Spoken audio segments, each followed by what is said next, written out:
Ladies and gentlemen, it's my honor and privilege to introduce the podcast producer, Ryan Taulbee.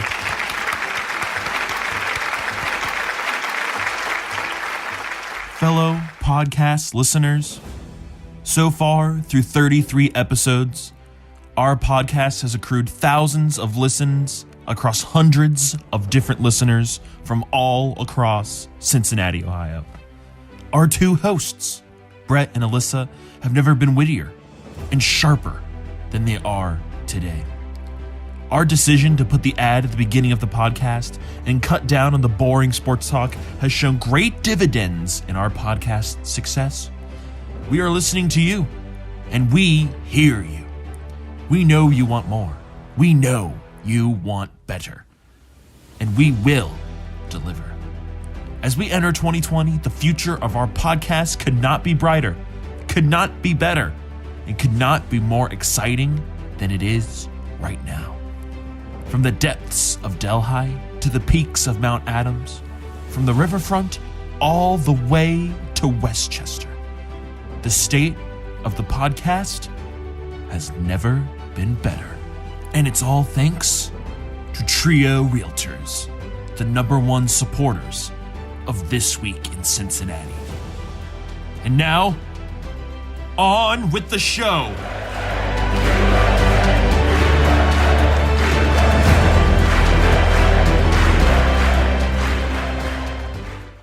For the week of February 3rd, 2020, welcome to This Week in Cincinnati, the podcast dedicated to bringing you the news of the Queen City without all of the depressing parts. This week we'll be discussing CVG's record 2019, mac and cheese 3 ways, movie making in Cincy, and much, much more. Welcome to glorious Cincinnati. It is sensational for Cincinnati. It's skyline time. And this one belongs to the Reds. Cincinnati, Ohio. WKRP in Cincinnati. Before I get into our week, I must say the new ad firm that we hired for all of our ads before these podcasts, Phenomenal. worth every penny. Yes. What they came up with for this week's episode should win a Webby Award. I agree. Amazing. Yes, absolutely. I didn't think they could top last week's, and they just went and did it. It's just amazing. Blew my mind away. Anyways, I'll be quick on my weekend because it doesn't really matter because you're going to talk for an hour about your weekend. But no, so my weekend, it was, I spent like all the last week in this weird tummy ache sickness. Oh. Which is weird. So I wasn't really eating a whole lot. Yeah. And then I also like lost all desire for alcohol. I was just like, Yeah. So I didn't drink Friday or Saturday night. Yeah. I did have a couple beers during the Super Bowl, but woke up refreshed. Did a bunch of go. painting on Saturday night while my wife was out hanging out with friends. And just, well, actually, I take it back. When I say I didn't drink, I had like a drink. Yeah. But nothing crazy. Oh, that's right, So- because you guys are getting ready to list your house, so you're doing some... Yeah, so I was up Touch-ups. painting a ceiling for the first time in my Ooh. life. Did you have scaffolding? No, Or was it like it was the one of the bathroom. short ones? It was a Okay. bathroom ceiling. Yeah. So no, but I did tape up all the plastic, thinking that was important. I don't know if Yeah. it was or not, but there's little specks that kind of flew everywhere. Yeah. So, but I got that done, and no, just sort of hung out. Woke up Sunday morning, Sunday morning. My phone was not charging. Took it to the Apple store. They said that it was dead. So that was. It makes you really kind of realize how unfortunately dependent you are on a stupid phone. Yes. But more, I was like, oh, I'll lose all my photos because I don't back anything up in the iCloud. But then I'm like, I don't ever go back and look at photos, and I just kind of take new photos. When am I going to hit the phase of my life where I look at old photos? I don't think my parents look at old photos of me ever. Oh, I look at old photos all the time. Do you? Yeah, like I really didn't think I need to come up with a solution to like getting a service where they have services that's just an app and it'll just go through and like print a book for you every month of like however many photos. I think I need to do something like that. I need to hire a guy to go through and be like, there's like most of my phone, it's like 80% pictures of defects in homes where I'm Oh, sending for people sure. stuff. I'm like, Yeah. oh, look at this. Are you aware of this? Or my phone. That's If true. someone discovered my You need phone, someone to curate your phone. they'd be like, yeah, this guy's got a weird obsession with home components, because that's what it is. So I wish that someone could go through and get rid of that, and kind of just, like you said, book everything up. But most of my photos are crap. Yeah. So- that would be the problem. I'd get one of those services and then like it would be printing out pictures of like, that dead bird I found in a in a potbelly stove when I opened it. Oh, yeah, I don't have any of those. Yeah. But so that was not much of a weekend. Okay. But it was good. Did you enjoy the Super Bowl? Because I didn't watch it. Yeah. Did you? I really enjoyed it. Yeah. We didn't do a party. Went to my brother-in-law's house. Mm-hmm. So it was low key, a bunch of food, and I was eating again, so that was nice. Yeah. And the outcome of the game was what I was rooting for. Good. Thoughts on the halftime show? Because this has been like, this is not Cincinnati specific, but it has been a huge controversy all over the interwebs. Yeah. So, I mean, I'm not one to have a platform for anything related to the halftime show. Yeah. In the beginning, I thought it looked like J-Lo had like toilet paper coming out of her crotch area, because you could see all the silver lining around the edges of the black. And I just thought, oh, that's a weird uniform change. I didn't even think that they were going to be, ripping off the uniform and doing a costume change in the middle. I should have anticipated that. Yes. No, I think I was more like Shakira's like 40 something, and 43. J-Lo's like 50 something. 50. So no, I mean, I was I thought that the lighting was great. I'm not going to say I really anything like that that's going to stage get. that kind of looked like it dropped out, and it looked like they were like stranded in the middle with like waterfalls. Yes. That was really cool. Well, feature. you know what? Did you see the comparison to Zootopia? How it was like. Oh no, I didn't. Yeah, so Zootopia did all of Shakira's songs, right? Yeah. So she basically was wearing the same outfit as like that gazelle or whatever that was singing. Yeah. And it was on a circular stage. They basically recreated the scene from Zootopia. That's funny. Or Zootopia predicted what was going to happen at the Super Bowl, and it was just a Ooh. Weird coincidence. Well, like, that's what J-Lo stuff was. Like everybody was flipping out about the stripper pole, but like Yeah. she literally is in a movie where she plays a stripper. Yeah. And like as far as I mean. So everyone was freaking out because, I oh, saw my kids your- are seeing this girl on a stripper pole. And I'm like, or it's like Cirque du Soleil, and we don't tell our kids that it's a stripper pole. I saw your some Oh, yeah, I your had a- comments. I actually saw that Yeah. where you had it was a well-written 4-point summary of the halftime show. Yeah. But there was a lot of people complaining about the crotch shots. Yeah, the And it's camera like- angles were unfortunate. And I have to admit, I watched it on my phone, which is not the same effect you're going to get watching it on a big screen, for Yeah, sure. Like, like- I didn't notice any of that at all. Well, I did. Yeah. And but here's the thing, okay? If you're a cameraman Yeah. and you're on the ground, Right. What's your option? what option do you have? Well, in the We don't- Super Bowl, it's always like that. Yeah, the we don't camera have- angles are like that every year. Yeah, we saw Prince's crotch all the time. Right. Nobody cared. Yeah. We just stared at Adam Levine's crotch last year. Ugh. Okay. But I wasn't like, Wait, you're the only person that acts like, it's possible. I because just don't I think like his that shirt guy. was off. I'm trying to remember. Like It he was was. up there like He took his shirt off. Yeah. Yeah. He stripped at the show and nobody had two words to say about that. Anyways, enough about this nonsense. Let's hear Anyway. about your magical weekend away. I did have a magical weekend away. So, as I mentioned last week, I have the best friend in the entire world. Hey, Jerry Duncan. Miss you already. But so Friday, I actually ended up meeting her at her office. She took us to the airport. We even had to like go to the desk because they hadn't put our TSA pre-checks on our boarding passes. So she had to like go up to the desk and say, okay, I promise I'm not actually kidnapping this woman, but she can't know where we're going. So we need to be quiet and we need to get the TSA pre-check in. The girl ended up changing our seats and upgrading us to exit row. We ended up getting free drinks on the plane because everybody just thought the story was so fun. So still did not know where we were going. Like I got to the gate and noticed we were going to Dallas, but that was not our final destination. So I still didn't know where we were going. I had narrowed it down to two things when we went to Dallas. And I probably even only narrowed it down to two just because she said, oh, when you find out we're going to Dallas, you're going to know where we're going. And so I had narrowed it down to New Orleans or Waco.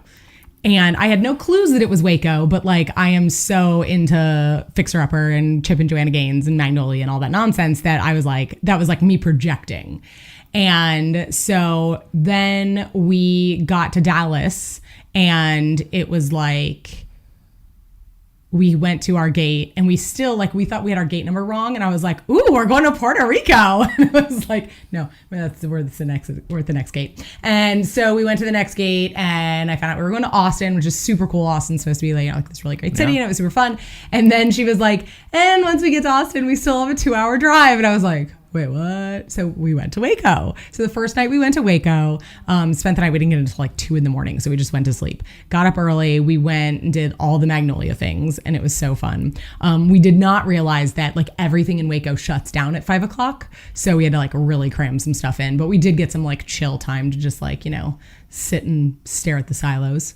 And it was really fun. And then we went to Austin that night. And then it was really just the coolest weekend because we did not plan anything other than the Magnolia stuff. After that, it was like we went to Austin and then we got up in the morning. We're like, let's go for a hike. It's so nice. And we're off for a hike and we're like, ooh. And she was like, oh, have you seen the Alamo? And I said, no. And she's like, well, how far away is it? It was an hour. So we're like, okay, let's go see the Alamo. So we just kind of like did whatever. How was the Alamo? It was cool. You're going to laugh at me. When I picture the Alamo, I picture the desert. Like I picture it out in the middle of nowhere. I had no idea it was legit in the middle of San Antonio. Like that they had just built the whole city of San Antonio around the Alamo. I had no idea. Didn't know that either. Yeah, like I thought we were going to the freaking desert. Yeah. We were not. We went to San Antonio, which has this great river walk. So the river part is like man-made, but it's got these old buildings and we just literally like we're walking down the river walk and we're like, that looks cool. We want to eat there. So we went there and it was like, the building was from like the 1890s, but it had opened as a bar the day after Prohibition was over in the 30s and been open like the entire time since then, except for like a couple of years in the aughts, in the 2005, 6, 7, 8 or whatever, when it closed for renovations. But it had like the original ceiling, the old original bar. Like it was just this like cool old tavern. It was awesome. But so we just did all the things and now I have the raspy voice and I'm exhausted because we're old. Yeah. But that was good. But also speaking of the Queen City, with our podcast, I was thinking about this when we did the intro. Yeah. So I follow a hashtag Queen City on Instagram. And, to bring this all back home, I keep getting photos of food that looks amazing. And I'm like, ooh, I have to go get that. Where is it? And then it's like in Charlotte. And I'm like, what the crap? So Charlotte is also, we flew home through Charlotte. Charlotte is also the Queen City. Did you know that? For which queen? So what does that even mean? We had to research this because we got all like, excuse me, Cincinnati is the Queen City. And then I was like, but I don't want to be like that jackass that's like, Cincinnati's the Queen City. And then, no, they had it first. Yeah, they had it first. So I do think our reason's kind of better. But so Charlotte was named after Queen Charlotte in like the mid 1700s. And then... and Queen Charlotte was associated with... I don't remember which king. But I think it was like the one we were trying to get away from. This was some British or some English king. Exactly. Okay. And so they named it after somebody we were trying to like get away from because it was like the mid 1700s. So we were already thinking, this ain't working. But so Cincinnati was named the Queen City in like the 1820s because we were called the Queen City of the West. We were like the big, bright, shining star. We were like the best city in America. Oh. Yeah, so ours is better. Yeah. Yeah, Charlotte, take it. Anyway. Anyway. Well, it sounds like you win in the weekend contest. Oh, that's going to be like the best weekend to compete with all weekends, like maybe ever. Well, yeah. I always come back from vacations and I rethink my life. Usually I'm sitting on a sailboat at some point and I'm like, what am I doing? Yeah. And then I come back with all these ideas and changes and then I get right back into my old ways. Sure. Yeah. It was perfect timing to come back. I was starting to miss my kids. I was not super excited about the fact that we got in last night at like midnight. So I got home at 12:30 and then Sandro had to work early this morning. So I had to get the kids up this morning. But my oldest, shout out to Gavin, pretty much got himself ready and let mommy stay in bed. So that was pretty legit. Well, he's 19 now, right? He's so that's 12. good that he... Okay. But well, yeah. good for him. All right. Well, let's get on down to it. In business, we have one story for you. CVG saw more passengers in 2019 than any of their 73 previous years. I didn't even know they had planes flying 73 years ago. Apparently, that's the case. Part of that success is thanks to new flights to Phoenix, San Francisco, New Orleans, Orlando, and more. The airfare has also decreased 32% since 2015. CVG also made nearly $1 billion in improvements to facilities and more in the airport. In 2020, the airport is looking to add nonstop routes to Memphis and Los Cabos. Is that in Mexico? Mm-hmm. Yeah. Yeah, like as when you well. hear people say Cabo. It's Oh. really Los Cabos. Los Cabos. Los Cabos. It's on the West Coast. As well as adding more food and beverage options. So I have noticed that. Like I looked up why was CVG so expensive, and do you know why it was so expensive back then? I mean, I know that it's gotten cheaper because they brought in a lot of the low cost airlines like Frontier and Allegiant and all of that. So Delta used to basically run. It was their main hub. It was like their hub, yeah. And they took up so much capacity, and they kept the flights expensive, and they tried to keep the discount carriers from coming in. So one would come in, and Delta would squeeze them out somehow by maybe like charging less on their routes until they left, and then they keep everything else high. But then once they decided to slim down their operations in 2010, Frontier came in, and then it's been trending down ever since. Yeah, which has I been know great. When I was growing up, because I grew up in Mason, so I was like halfway in between each. I never flew out of CVG. I mean, we didn't fly a lot, but it was always Dayton. Oh, we would fly Dayton through CVG, and it would be cheaper. Yeah. Straight up. It's ridiculous, yeah. And then, this is also what I learned. So CVG is the fastest, or maybe the largest growing. I don't know how you describe it. Cargo airport, meaning that they ship With a all bunch the of Amazon shit and- So Amazon. This is like their biggest hub, and they're putting in like a 1.4 billion renovation. Yeah. They're gonna do like 200 incoming, outgoing flights a day, which is a lot of planes flying over your house in Hebron if that's where you live. And Delhi. And Delhi. Yeah. So, I mean, that's great. I think we're really turning into a shipping place. You know what else I learned? This is a little off topic, but back when the Postal Service first began, people would ship their babies. Like, they put stamps on them, and you could actually... up. No, you would stick with the mail carrier, and the mail carrier, like, they would take babies places. Legit. Taulbee, Stop it. summarize Taulbee for me. confirm. Either I'm the biggest Jack A ever, or that happened. So anyways, That is crazy. Yeah, so good job CVG for turning it around. And the Wi-Fi is free, even though you have to like subscribe. That you used to have to pay for Wi-Fi there. Yeah, that's a good one. I like that. There's not like a lot of shopping or anything like that, but I feel like also it might not really be one of those airports that's like, What's there to buy? do people fly through CVG? Like when I was in Charlotte, there was tons of shopping. Yeah. Dallas had tons of shopping and like all that kind of stuff. But if it's not like a major fly through airport, like one of the things I love about CVG is you don't have to get there super early. So I get there, I go through my pre-check, and I go to the gate, and then it's time to board. So it's like I wouldn't want to or need to shop. How many Starbucks do you think are in the CVG airport? I don't know. Guess. I don't know. 5. Close. 4. I was like 9. Yeah. 14. Yeah. Well, it's a really small airport. Yeah. Yeah, considering the size of our city. So in politics, we have 2 stories for you today. Yes, we can repair this world. Yes, we can. On Monday, Cincinnatians said goodbye to longtime County Commissioner Todd Portune. Portune passed on January 25th at his home in Green Township after battling cancer for years. Portune served as the Hamilton County Commissioner for nearly 20 years. A public visitation was held at the Duke Energy Center. This guy was pretty well liked. I didn't kind of like come into my political being in Cincinnati, so I didn't really know a lot about him. But he went to Oberlin. He went to UC Law School. He was known as being like a left of center on social issues, but a fiscal conservative. So he worked across the aisle a lot. There were even some people from the local Fox affiliate that were, really emotional about it. He's been fighting cancer since 2003. Yeah. Like that is a long time. He had some spinal tumors that like got rid of the circulation in his legs. He did have to have one of his legs amputated in 2018. Like it was a rough go.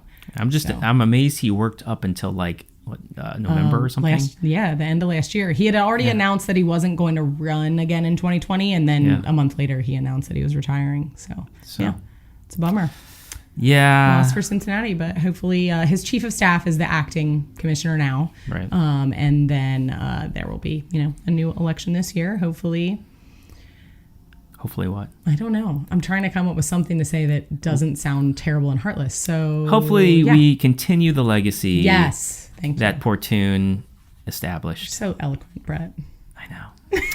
That's why I'm here. Round it all out. All right. Well, the last West End tenants displaced by FC Cincinnati Stadium moved out following their January 31st deadline, finally ending the long and bitter dispute between the team and residents. The deal was made last May when the team offered the residents an undisclosed payout to move. All residents have found new places to live. Their buildings will be torn down so the new parking garage can be built in its place.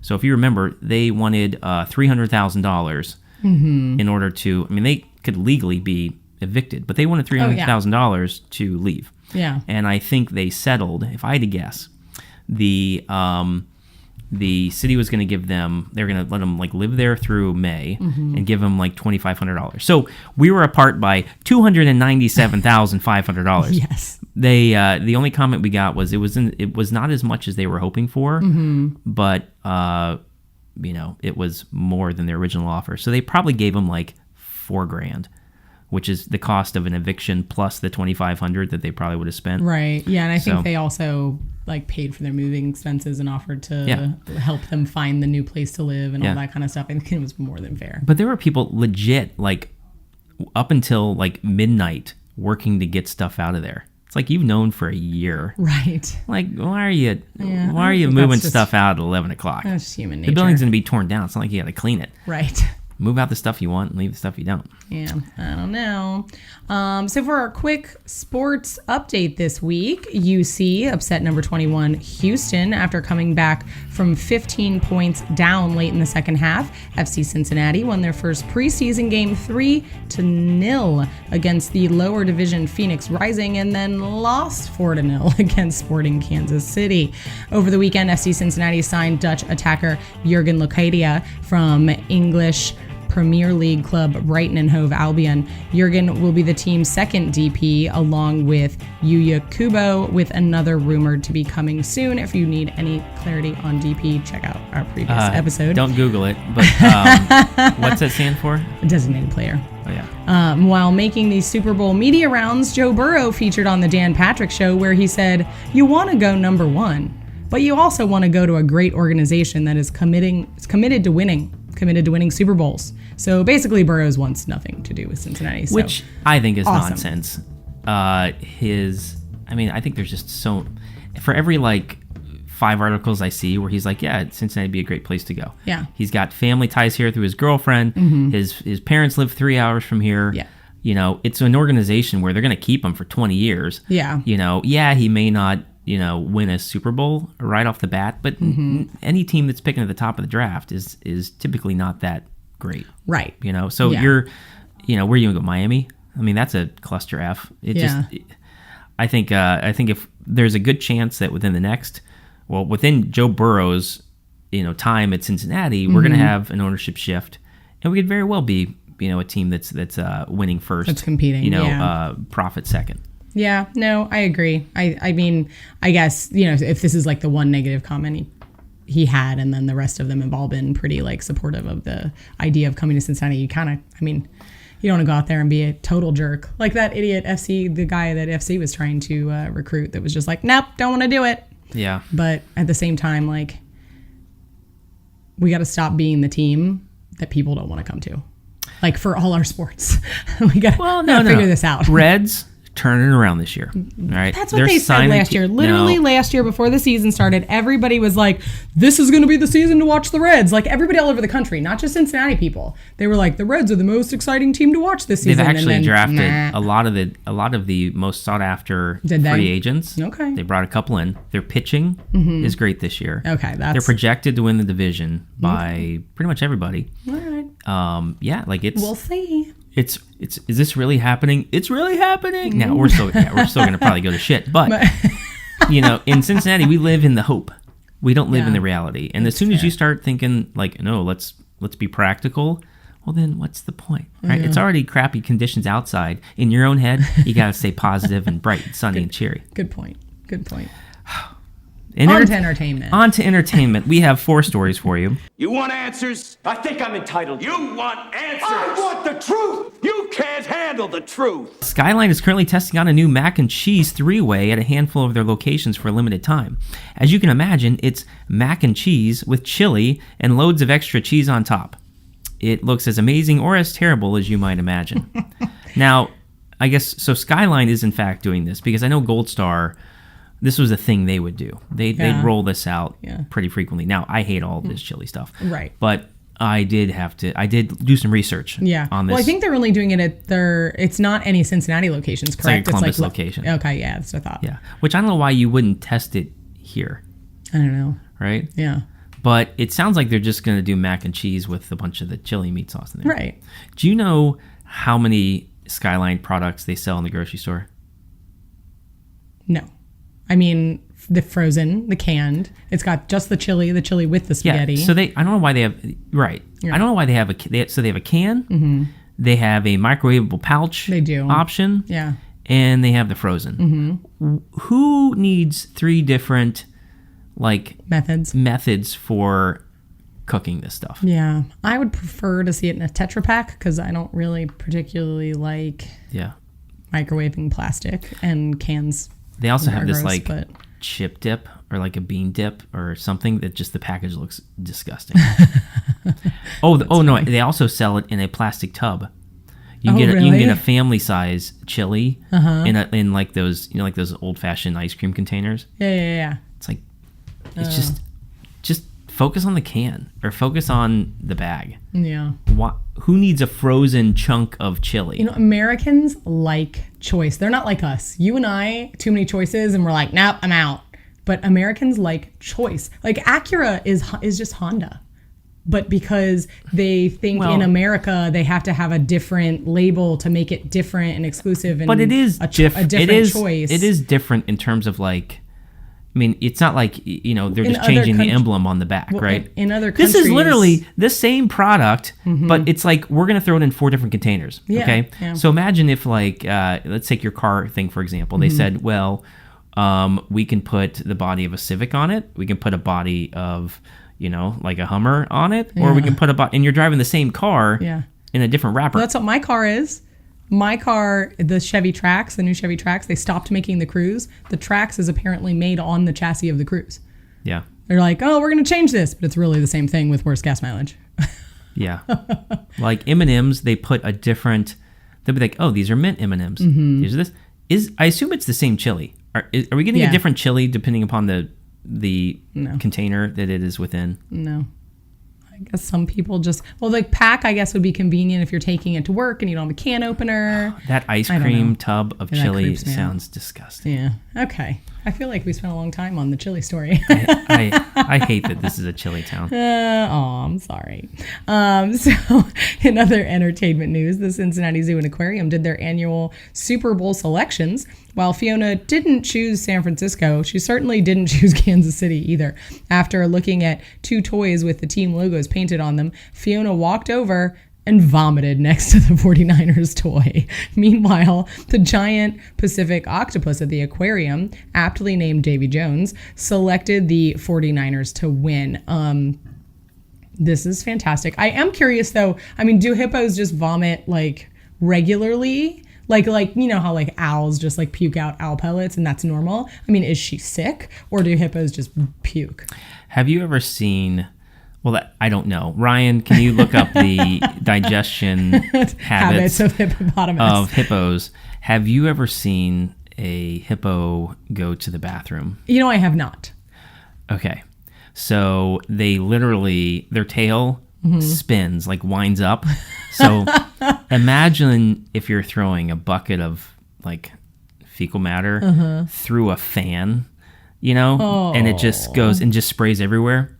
That's awful. Oh, there's so many videos of just, if you just look up, hippos going to the bathroom, defecating. Yeah.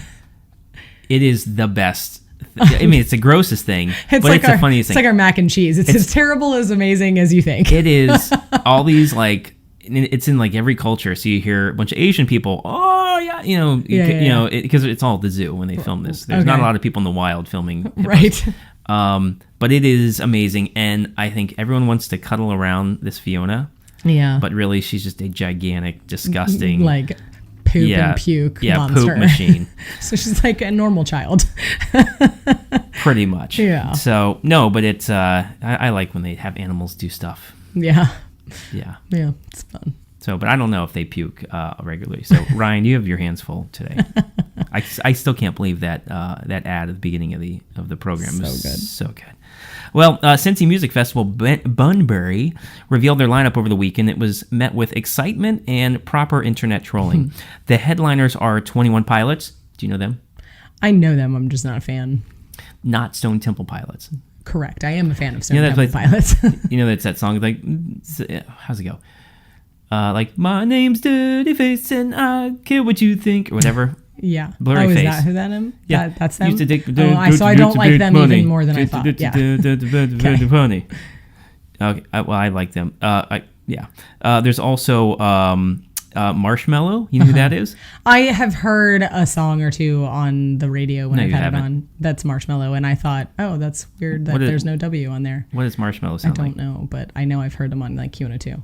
No, you haven't. Marshmello is a DJ that wears a giant marshmallow head and plays techno music. Right, but a song that he has DJ'd, like he's been on the credits of the song. Has been on. I'm not saying I know what his voice. He looks like a Lego figure because he has a giant marshmallow on his head and with some black eyes. It's fun. And then the Avett Brothers, who I guess are like indie rock people, like a real weird arrangement. Yeah. Angels and Airwaves, The Struts, Old Crow Medicine Show, which they play that really good wagon wheel, song that they redid, I think. No, that's Darius Rucker. No, they did one too. Oh, did they? I think it's been done like 15 times. Yeah. One Twitter goer said, me calling my dad to see if I can skip family vacation because the Bunbury lineup is the best I've seen in years, while another user said, refusing to comment on how back the Bunbury lineup is because I'm trying not to have an aneurysm. How back the Bunbury lineup? Like as in, it sucked the last few years and now it's back, baby.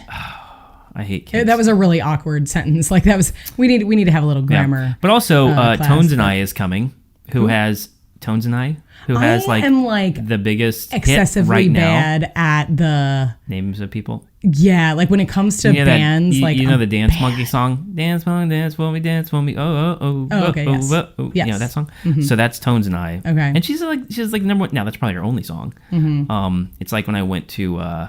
I used to work at a concert venue, and do you remember that guy? I think Jimmy Ray was his name, and he is like, "Are you Jimmy Ray? Who wants to know? Are you? I who missed wants that. to know? Are you? Who wants to know?" I was probably listening to like Canto Pop at the time. Well, anyways, he opened and closed with the same song that set because he literally had nothing. So he opened with it, and he's like, "One more time." That was all he had. But anyways, so it sounds like it's got a good variety of music and some good artists tucked in there. There's a couple that I like.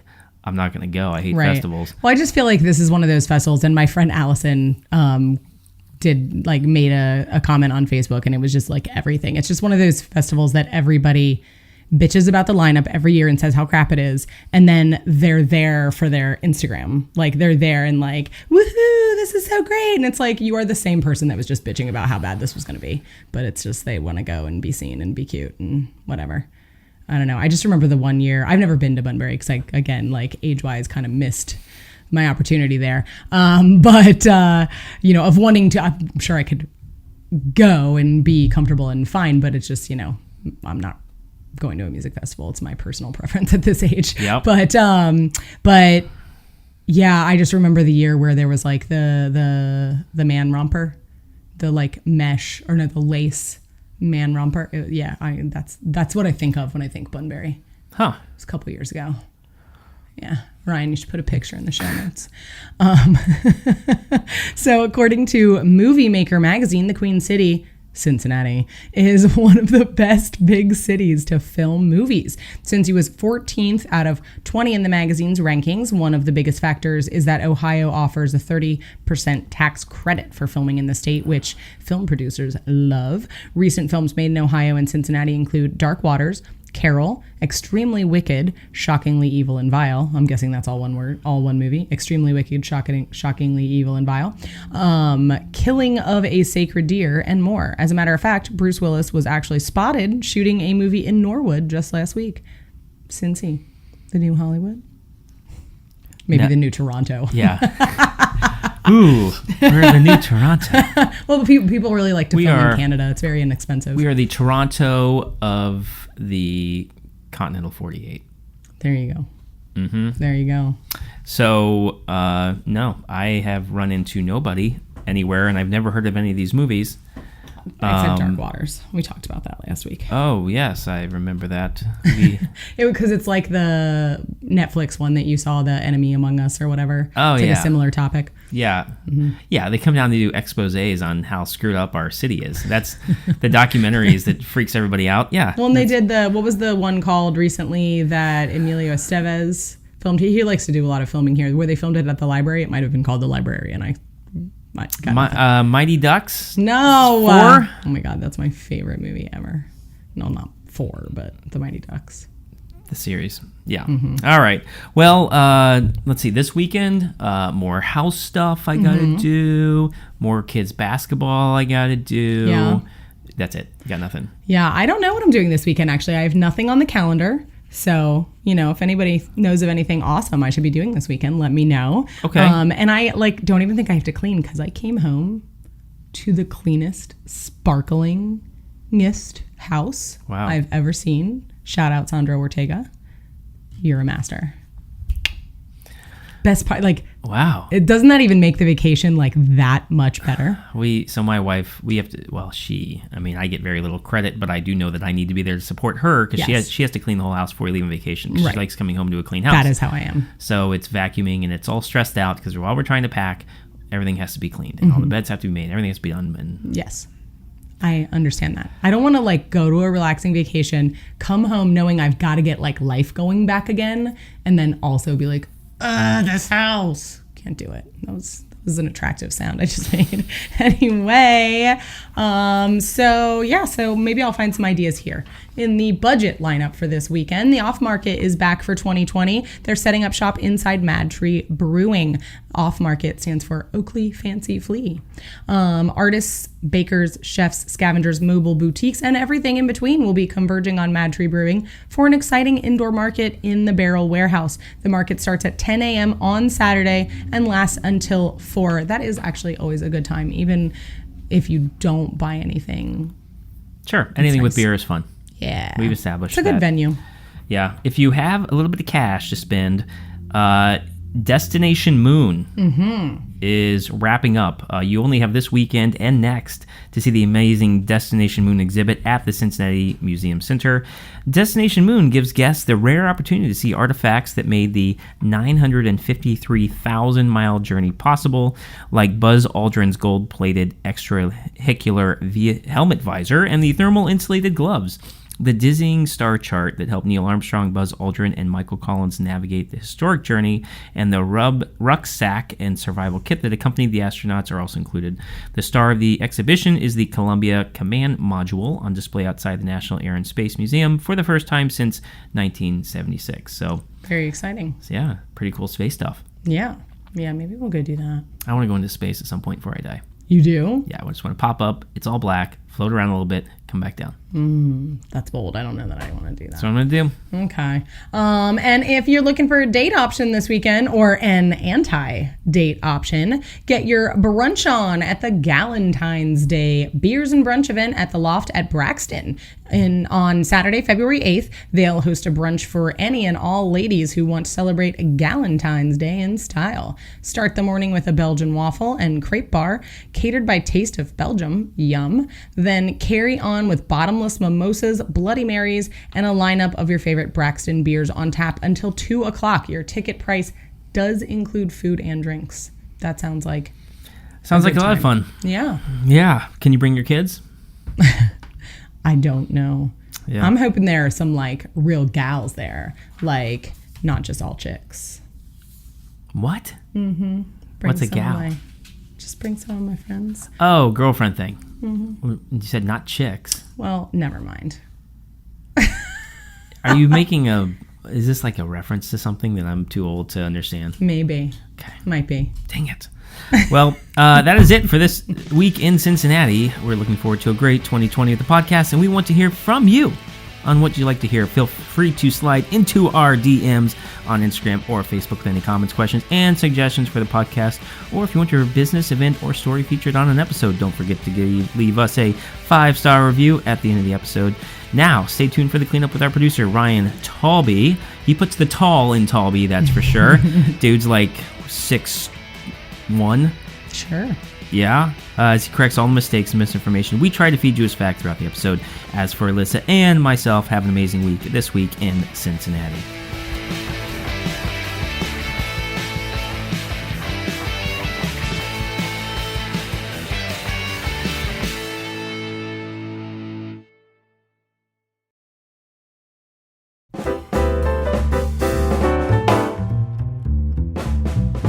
All right, hello guys. Welcome to the Cleanup with Producer Ryan. We really don't have much to talk about here, and we're about almost over 40 minutes, so I'm going to keep this nice and sweet. Brett claimed that you could just send babies through the postal service. I did some Googling, and that wasn't really a thing. Apparently, back in the day, the USPS wouldn't take large packages, so there was this whole private business that would, business industry that handled that, and the USPS was like, hey, actually, we'll start doing that. So people wanted to test the waters. So one family sent their kid down the road to their grandparents, and it was a joke. But it was never actually legal to send your kid. It was kind of just a backwoods, you're friends with your post office man, and you'd be like, hey, can you walk my son, a couple miles down the road to my grandparents' house? And they're like, oh yeah, hoppity bop. Oh, it's American Revolution or whatever. Yeah, I'll do that. That history does not line up at all. But anyway, so you could never actually do that. I think there was someone said they sent their kid on a train 73 miles away. But is that really mailing them? I mean, that's just sticking your kid on a train and sending them away. I digress. Also, I can't find anything on hippos throwing up. I honestly am not going to dig much deeper than I already have. I Googled hippo throwing up, and the first 17 pages are about Fiona throwing up. And I just don't want to look too much more into that. I'm just being honest. I have my limits, and hippo throw up is one of them. So that's it for this week. As always, make sure you guys are listening. Well, if you're listening, if you're here, you're listening to it. But make sure your friends are listening. If your friend isn't listening, what are you doing? How do you think we're going to keep going? Get your friends to listen. If you love this podcast, why don't you, do you love your friends? If you love your friends, then you'll have them listen to it too, because, that's just how love works. Take it from me, I'm 21 years old. I know everything there is to know about love, obviously. What else is there to learn? I've got it all down. Haha. Anyway, thanks for listening, guys. We will see you guys next week on This Week in Cincinnati. And as always, just have a good day, Just treat yourself. Have a nice one. Bye.